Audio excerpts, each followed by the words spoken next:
Did you know that St. Anthony is called the Hammer of Heretics? Pretty cool title. Let me tell you about him. So I am Tony Laux. I am the Catholic campus minister at Radford University. And my patron saint is St. Anthony, whose memorial is today. And I really love this saint, not just because he helps you find lost things. So St. Anthony's life had a lot of turns in them that were really disappointing in a way. For him, things did not go as expected. So he joined a religious order when he was 15, came from a lot of money and chose this at an early age. It was really cool.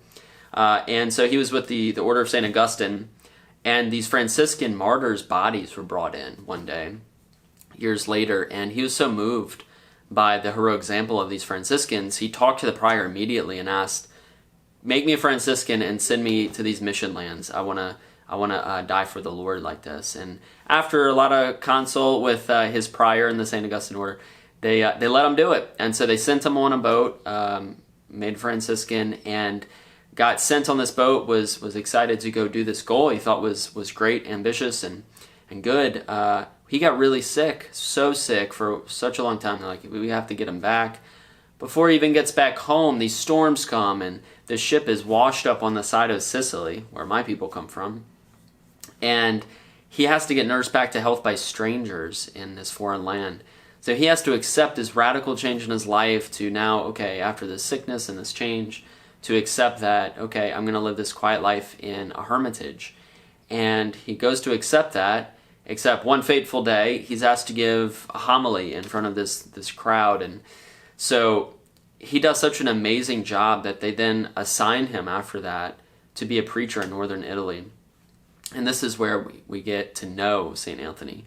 And through this preaching and through his exposition of the scriptures, this is why he's later named a doctor of the church. This is where he gets the title Hammer of Heretics, because he's so articulate and he calls people back to conversion that we're living in this arrogant life of heresy, that he gets this title and this reputation. Crowds would come to him, sometimes 30,000 people. Way too big for a church, so he had to preach out in open fields. One really cool story is, and he's a great patron for weather because of this. So this big crowd is gathered, and this big storm is coming, and it's going to kind of ruin this whole setup and this preaching.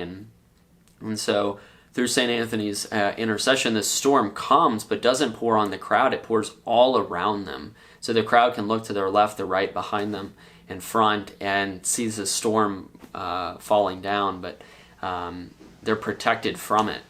And I think that's such a great image of how God protects his children, and answers their prayers. So really cool saint. Obviously he has a special heart for lost things. Someone stole his psalter one time, and he prayed, and this person not only returned it but confessed and repented for it. And so he's a great intercessor and a really cool saint to look up to, and I'm thankful to be named after him. So, fun facts for today. Memorial of St. Anthony.